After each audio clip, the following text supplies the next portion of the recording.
وعليكم السلام ورحمة الله وبركاته. الحمد لله. خالد كيف الحال؟ جمال شيخ كيف الحال؟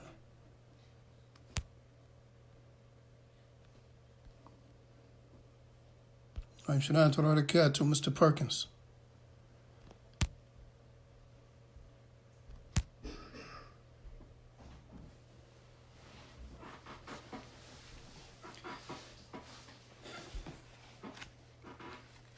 بسم الله الرحمن الرحيم. الحمد لله رب العالمين والصلاة والسلام على رسول الله. Okay, we left off last class talking about the things that break your fast, the things that nullify the fast. Today, inshallah ta'ala, we're going to talk about or clarify some of the rulings connected to making up fast. The rulings connected to making up the missed fast, the fast that you miss for whatever reason. We're going to talk a little bit about how you rectify it, how you fix it, how you correct it. من أفطر من رمضان بسبب مباح كالأعذار الشرعية التي تبيح الفطرة أو بسبب محرم كمن أبطل صومه بجماع أو غيره وجب عليه القضاء لقوله تعالى فعدة من أيام أخر. So for the one who breaks his fast in the month of Ramadan for a valid reason or reason of permissibility, like for the example, like a legislated excuse, an excuse that is legislated, that which makes the breaking of the fast permissible, or something impermissible, like for example, one who was to break his fast because of relations, having intercourse during the day, then for this person, they will have to make up, or for these people, they will have to compensate for the fasting that they miss. Wa alaikum salam wa rahmatullahi wa barakatuh, Nakir. Barakallahu feek. Now, so this can be by way of something permissible, or a legislated excuse, or something impermissible. And naturally, this means something that was done intentionally or unintentionally. Allah subhanahu wa ta'ala, He says, فَعِدَّةٌ مِّنْ أَيَّامٍ أُخَرٍ. So, it should be put off for a time that comes or later time. وَيُسْتَحَبُّ لَهُ الْمُبَادَرُ بِالْقَضَاءِ المبادرة بالقضاء. So it is highly, it is a must. It is desirable that one is expedient, that he doesn't waste time with performing this rectification, with fixing it. He shouldn't waste time.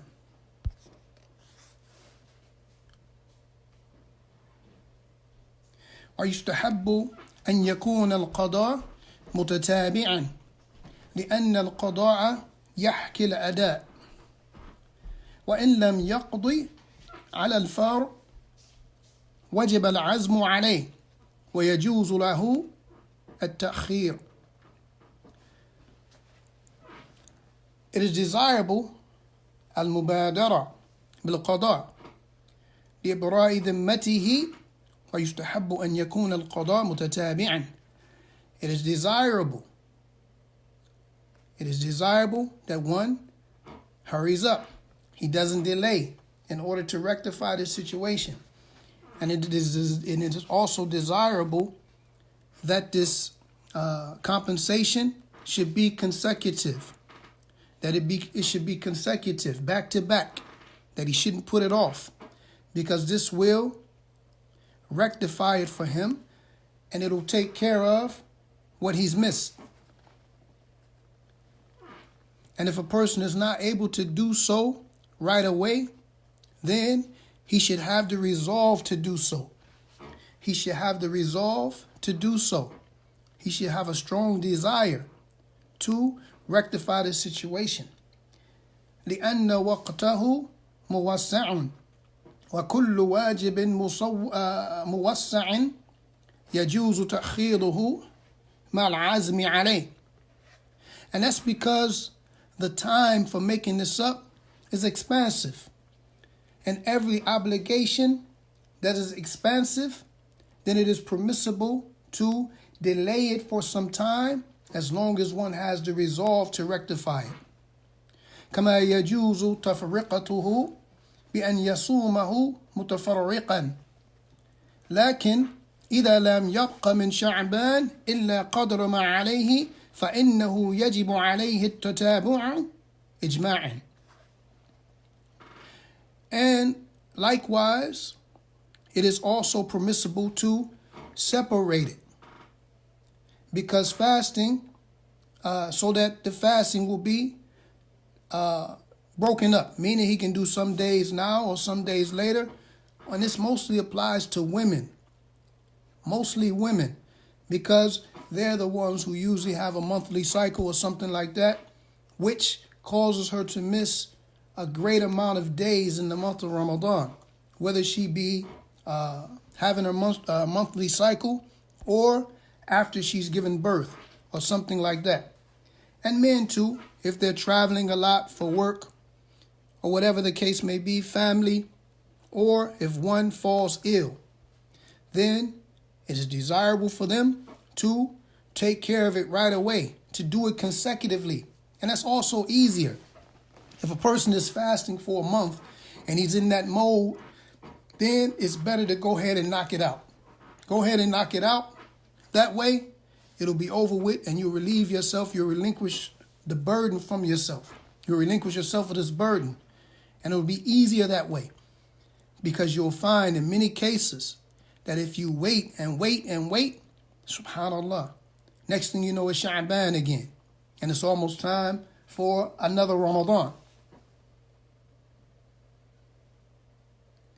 And also, if there's not, and if this happens, and there's not much more, not many more days remaining in the month of Sha'ban, then the person should do them consecutively. He shouldn't put it off. He shouldn't play with it, because anything can happen. So if you get into Sha'ban and you know you have days to make up, then go ahead and make it up. And you should do it. It's an obligation that you do it day after day. And this is something that the scholars have agreed upon. لضيق الوقت, because of the constricted time, the time constraints, because of the time constraints. ولا يجوز تأخيره إلى ما بعد رمضان الآخر لغير عذر لقول عائشة رضي الله تعالى عنها كان يكون علي الصوم من رمضان فما أستطيع أن أقضيه إلا في شعبان لمكان رسول الله صلى الله عليه وسلم متفق عليه وعليكم السلام ورحمة الله وبركاته. Now, and it is not permissible to delay it after the following Ramadan. It's not permissible to delay it until the next Ramadan unless you have a valid reason. And this is in line with the statement of Aisha radiallahu ta'ala anha. And this is how you pronounce her name. If someone, if your name is Aisha or something like that, and you're intending by way of that the name of the wife of the Prophet sallallahu alaihi wasallam, the mother of the believers, then the correct way to say it is Aisha. Aisha. Aisha. And this is the way we pronounce the name of our mother. None of us make mistakes when we pronounce our mother's names, our mother-in-law, stepmother, whatever the case may be. This is the mother of the believers, and we should know their names like we know our own names. She said, radiyallahu anha, كان يكون علي الصوم. I used to have fasting. I used to have fasting that was due from me. And I wasn't able to make it up except in Sha'ban. When I used to miss fast, I used to have to make them up, but I wasn't able to do it until Sha'ban. And this was because of her obligations to the Messenger of Allah sallallahu alaihi wasallam. And this is something else that should be pointed out. Because remember, when a woman has to fast outside of Ramadan, she has to seek the permission of her husband because of his tremendous right over her.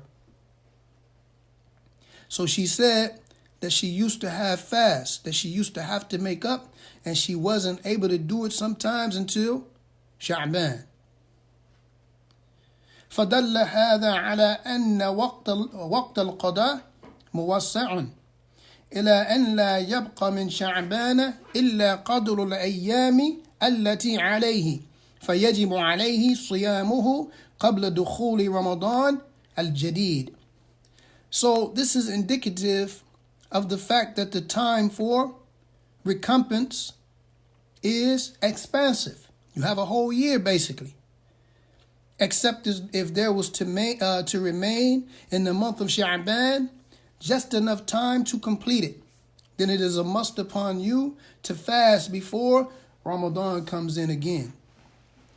فإن أخر القضاء حتى أتى عليه رمضان الجديد فإنه يصوم رمضان الحاضر ويقضي ما عليه بعده.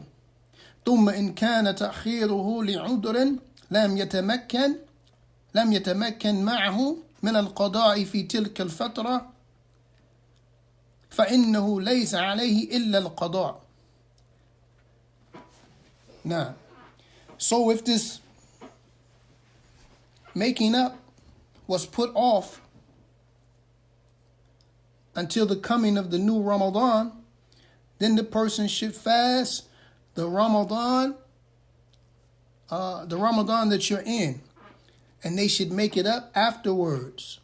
They should make it up afterwards, and then if this delaying was for a valid reason and the person was not able to do it, then it would be nothing upon them except to make it up.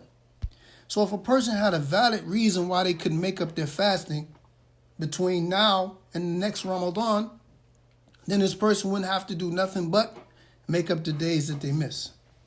And if it was for other than a valid reason, وَجِبَ عَلَيْهِ مَعَ الْقَضَاءِ إِطْعَامُ مِسْكِينٍ عَنْ كُلِّ يَوْمٍ نِصْفُ صَاعٍ مِنْ قُوتِ الْبَلَدِ. And if a person was to do this without a valid reason, then along with making up those days, then they would have to feed a poor person for every day. Every day that they miss, they would have to feed a fasting person a half of a sa' from the staple foods of that particular land. وإذا مات من عليه القضاء قبل دخول رمضان الجديد فلا شيء عليه. And if one was to die, was to pass away before Ramadan, the new Ramadan, then there will be nothing upon him. لأن له تأخيره في تلك الفترة التي مات فيها. Which part would you like me to repeat?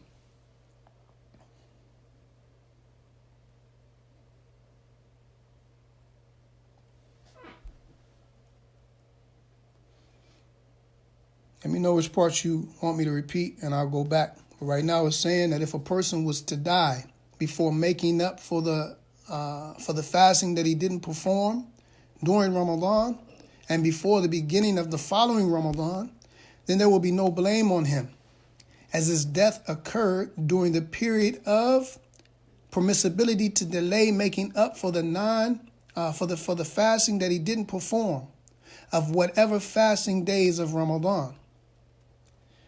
The fasting that he didn't do from Ramadan. Likewise, the one who has a legal legislated excuse, like for example, sickness or being on a journey,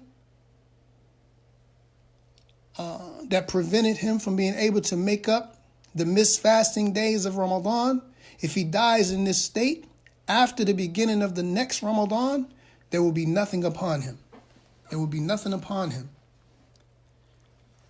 But if the person delays making up for the missed fast, for the fasting that he missed, for no legal excuse, and then he dies, there must be an expiation for those days. Someone has to pay for that on his behalf. And this has to come from something that he left behind. Like something that he left, his prison, something that he left to his heirs. So they would have to do something like feed a poor person for each day on his behalf. The delaying making up the days, if it wasn't a valid reason to delay it. If it wasn't a valid reason to delay it, if a person has to make up for some fasting, a person owes days this year, or let's say a person owes some days from last year, and right now we're deep into Sha'ban. A person may owe more days than is left in Sha'ban. So the time to pay your debt is almost over with, right? Like a person who had time to pay his rent and didn't pay his rent, now it's time to get evicted. It's too late. If that happens and a person hasn't performed their make-up fast, then they will have to make it up after this particular Ramadan. But not only will they have to fast, but they will have to pay by feeding a poor person for every day that they missed, every day that they had to make up. They have to fast and feed a poor person for each day. Wa alaikum salam wa rahmatullahi wa barakatuh, Sheikh Isa. Habibi, Sheikhana.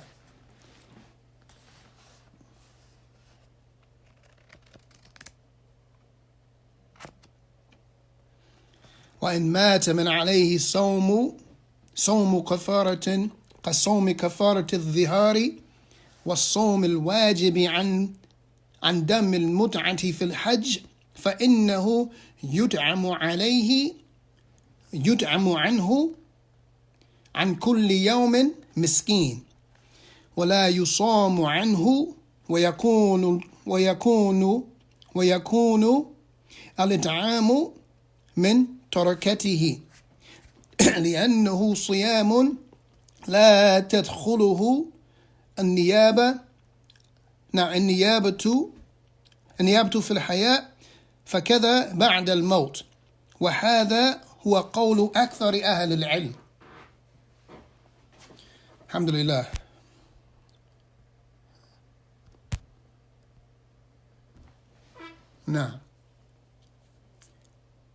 Now, so if a person was to die and he had to pay or recompense for an expiation, like for example, the expiation of Zihar. And Zihar is something that probably needs a class by itself. But this means when a person swears off from relations with his wife. He swears off from relations with his wife. And the fasting of at-tamattu' from Hajj. And this is a person who, it has something to do with the pilgrims being ihram, performing the umrah, the umrah and the Hajj. So this is connected to something that happens during Hajj when a person is in a state of ihram, which I don't believe that any one of us have to deal with that now, and if so, we can talk about that later. But this is the kafara or the recompense for if a person had a debt to pay. In this case, فَإِنَّهُ يُطْعَمُ عَنْهُ. In that case, if this person is deceased, then someone will have to feed a poor person for every day on his behalf.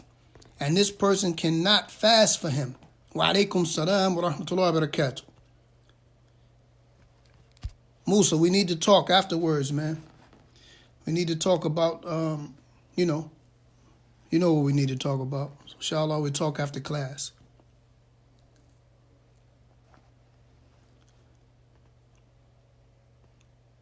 And likewise, this feeding, it has to come from what he left behind. It has to come from what he left behind, because he didn't commission someone to do it in his lifetime. Therefore, after he dies, and this is the speech, or this is the position of many of the people of knowledge. The people of knowledge refer to the scholars. And it's very important that we take our affairs back to the people of knowledge. Our teachers and their teachers and their teachers. So Allah subhanahu wa ta'ala says what? Ask the people of knowledge when you don't know. And we shouldn't be ashamed to ask. And there's no stupid question or silly question except for the one that you don't ask. And we shouldn't be prideful as it relates to this stuff, because we all know and we don't know. We all remember and we all forget. Even a human being, the word insan, ins, it comes from the same root word, which means to forget, to be forgetful. So we were made forgetful. So don't be too prideful to ask when you don't know, because we have to know. It's a must that we know. Talibul ilm faridatun ala kulli muslim. Prophet sallallahu alaihi wasallam, he said, the acquisition of knowledge is an obligation upon every Muslim. So it's a must that every Muslim learns his religion, and he does whatever he has to do to acquire that knowledge. And the cure for ignorance is the question. What he left behind. Yes, sir. What he left behind as an inheritance. No, meaning, I'm pretty sure that, maybe he left food, but I doubt it. And if he did, of course, his family probably distributed amongst themselves or gave it away in charity. But if he left behind money or something like that, then whatever is there, the one who is responsible, the one who is in charge of it, they can use it to purchase food in order to feed the poor. وَإِنْ مَاتَ مِنْ عَلَيْهِ صَوْمُ نَذْرٍ استحب لوليه أن يصوم عنه لما ثبت في الصحيحين أن المرأة جاءت إلى النبي صلى الله عليه وسلم فقالت إن أمي ماتت وعليها صيام نذر أفأصوم عنها؟ قال نعم والولي هو الوارث. MashaAllah. Now, so in this case, it says, if one was to die, and upon them was the fasting because of an oath that they made. They made an oath. They would have to fast, and naturally the person is no longer here. So it is desirable for the one who is responsible, the wali of that person, to fast on behalf of them.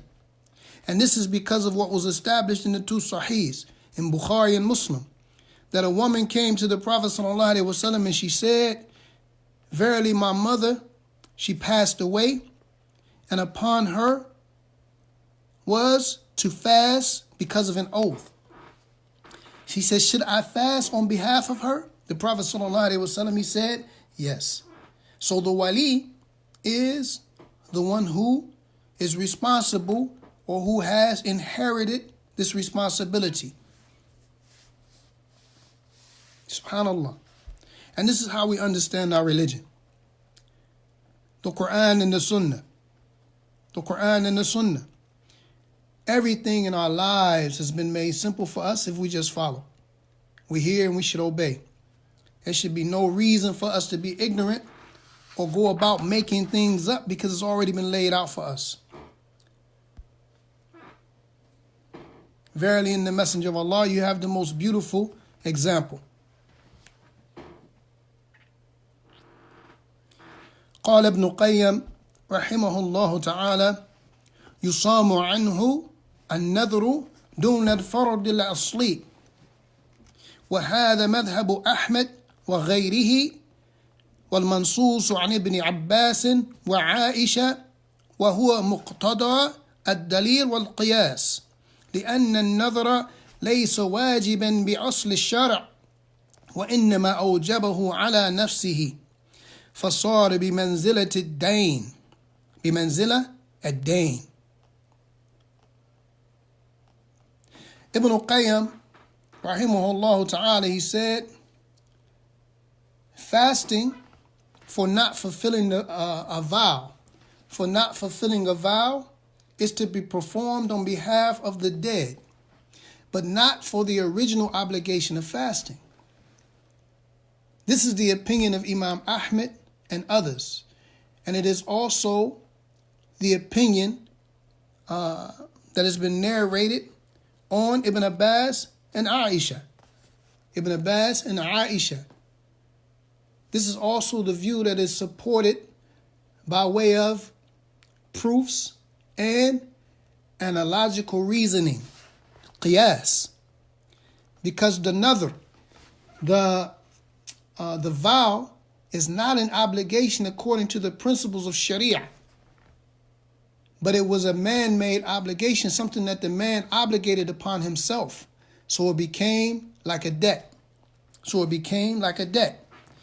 ولهذا شبهه النبي صلى الله عليه وسلم بالدين.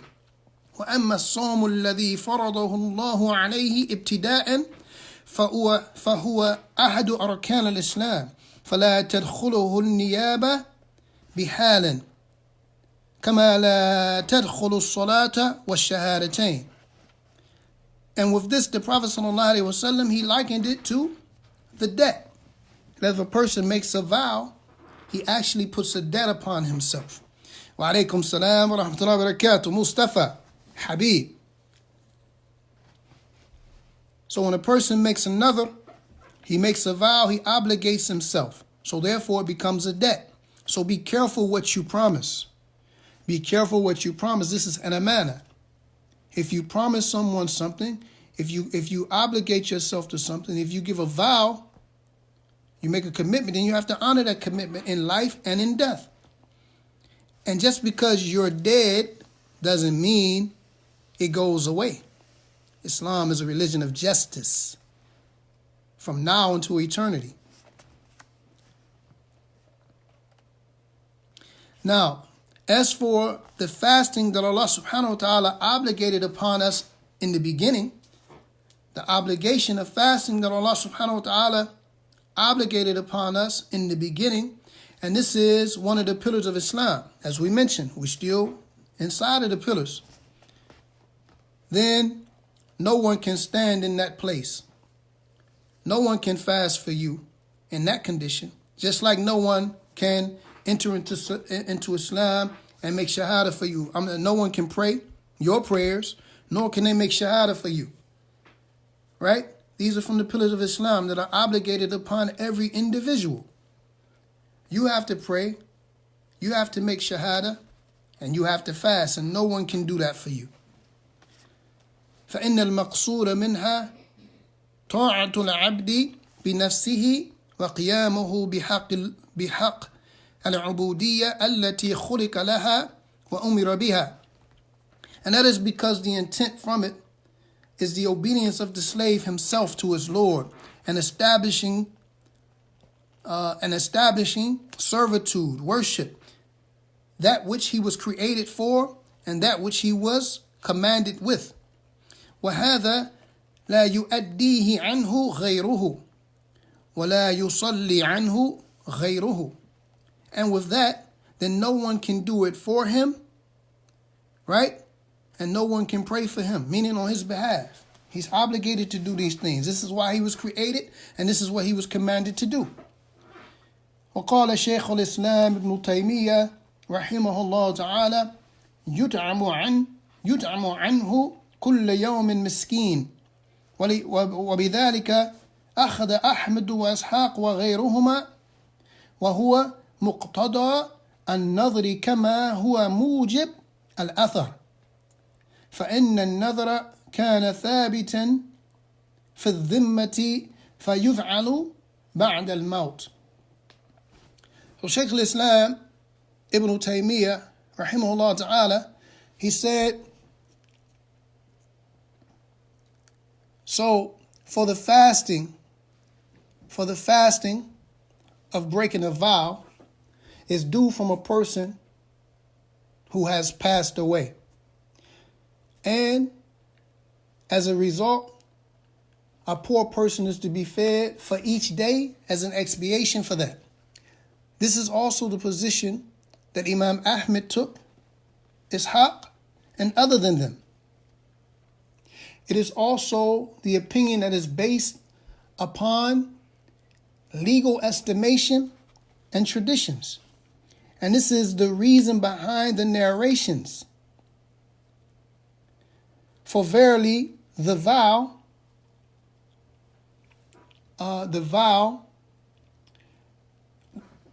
is the one who made the vow is liable for it, just like a debt. So it cannot be fulfilled. It cannot be fulfilled. This is something that has to be fulfilled. Death doesn't wipe it away. It still has to be carried out. It still has to be carried out, even after the person passes away. Excuse me. وأما الصوم رمضان فإن الله لم يوجبه على العاجز عنه بل أمر العاجز بالفدية طعام مسكين والقضاء إنما على من قدر عليه لا على من عجز عنه فلا يحتاج إلى أن يقضي أحد عن أحد. وأما الصوم للنذر وغيره من المنذورات فيفعل عنه بلا خلاف لأحاديث الصحيحة. Now, so as it relates to the fasting in Ramadan,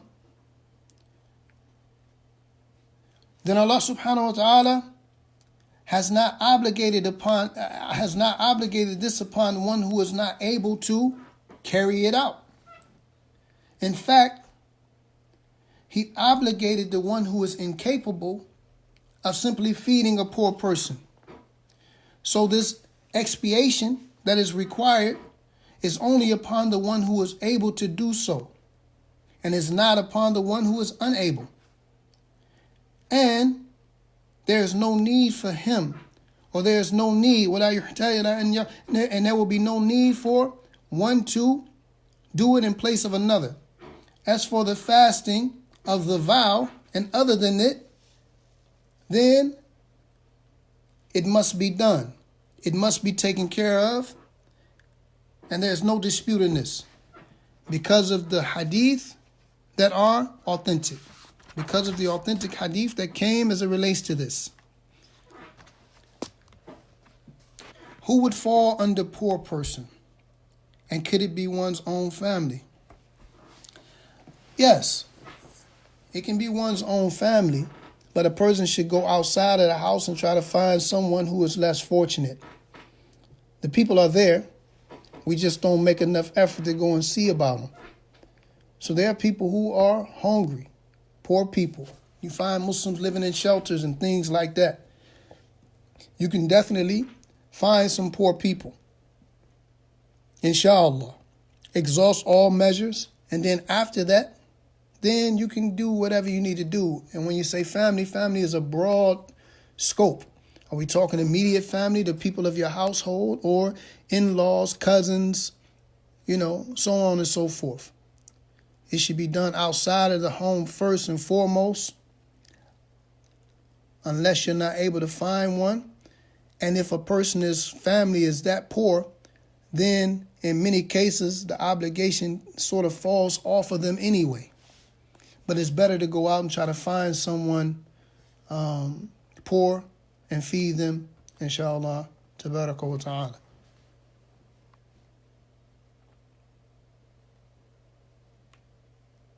And basically poor, when we say poor, people who really are not able to feed themselves or they rely on other people for their sustenance.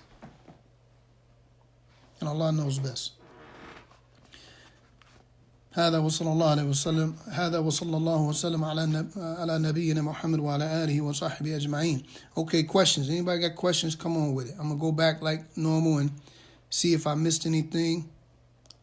Got questions? Feel free to ask them at any time.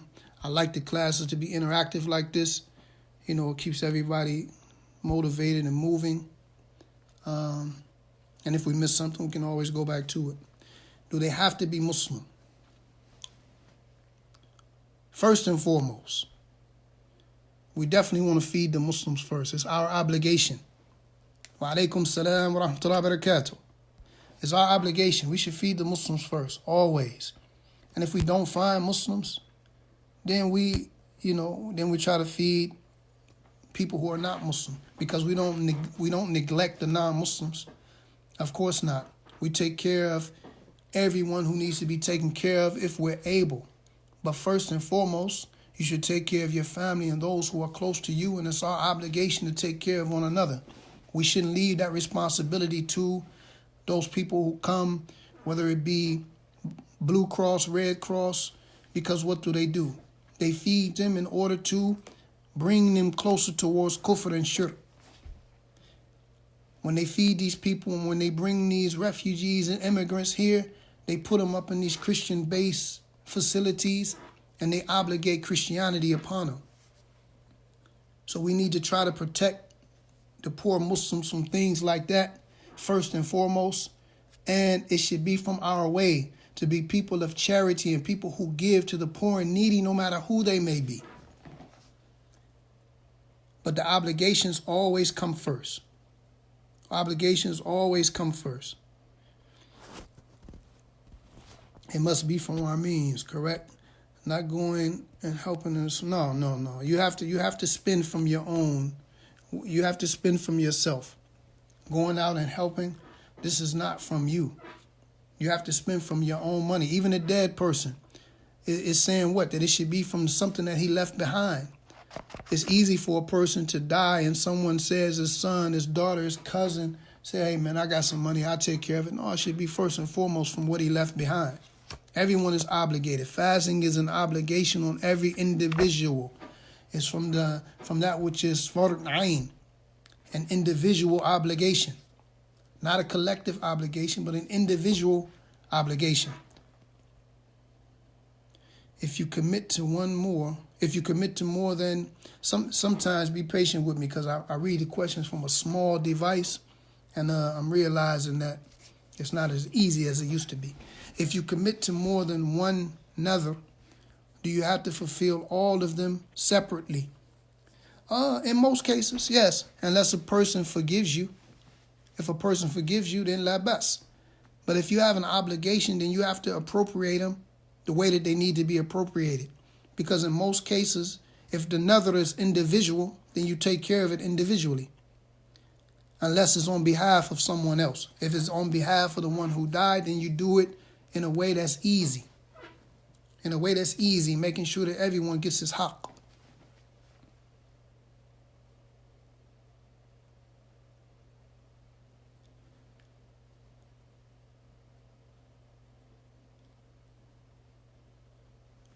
يعطي كل ذي حق حقه.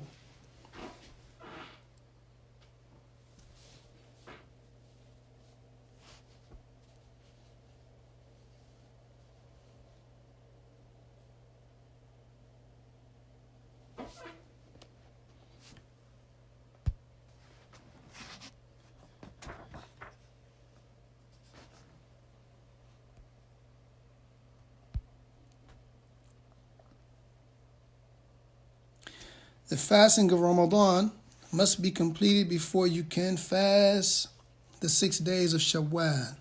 Barakallahu feek. Mustafa. Now we're jumping ahead a little bit. We're going to get to that, no doubt. But, the people of knowledge differ as it relates to this issue. Should a person complete the fasting of Ramadan before he goes into the 6 days of Shawwal? And they differ on that issue, and we'll come to that, because in reality, like we said, the obligation takes precedent over the things that are optional, right? And when you read the hadith, Prophet ﷺ said, whoever fasts the month of Ramadan, meaning to complete the month of Ramadan, and you have days left over, then you haven't completed the month of Ramadan. Then follows it up with 6 days in Shawwal. It's as if he's fasted the whole year. And then you have some scholars who say that it's okay, and Allah knows best. But that's something that we can dig deeper into. But I'm of the opinion that a person should complete the month first and then do the month of the 6 days for Shawwal. And Allah knows best.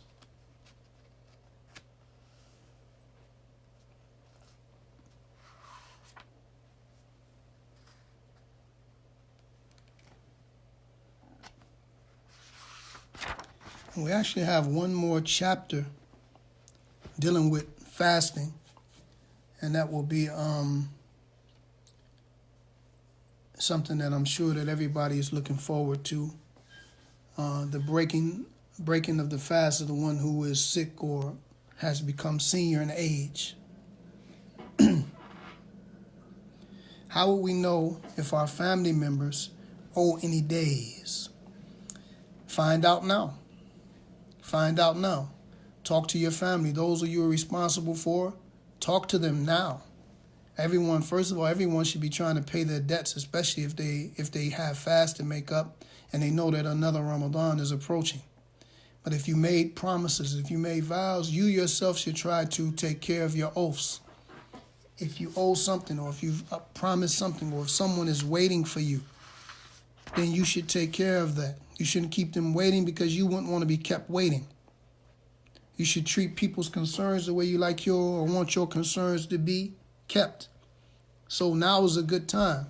And if a person has passed away and you don't have any knowledge, then you make dua that Allah forgives that person, and Allah doesn't hold you accountable for that which you don't know.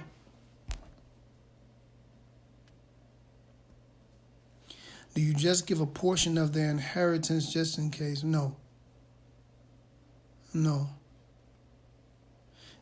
Al-yaqeen la yazalu bil-shak. Like we mentioned, that certainty is not removed by way of doubt. So you're not obligated to do something that you're not sure you have to do. Allah wants ease for us and not difficulty. It's upon that person. This is why everyone should have a will. Everyone should have a will. And even stuff like that should be mentioned.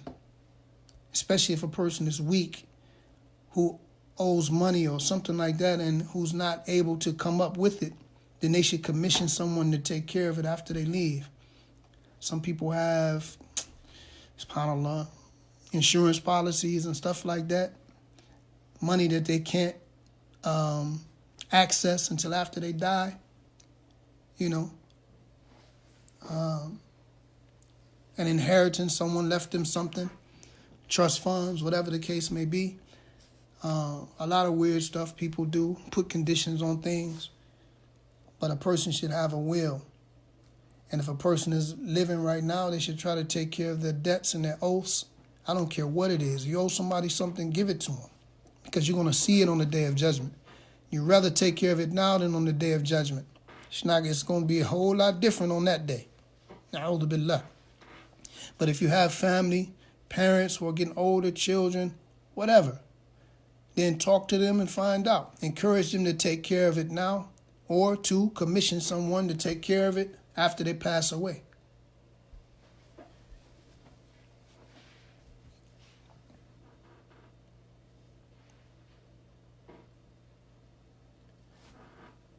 Okay, that seems like the last question.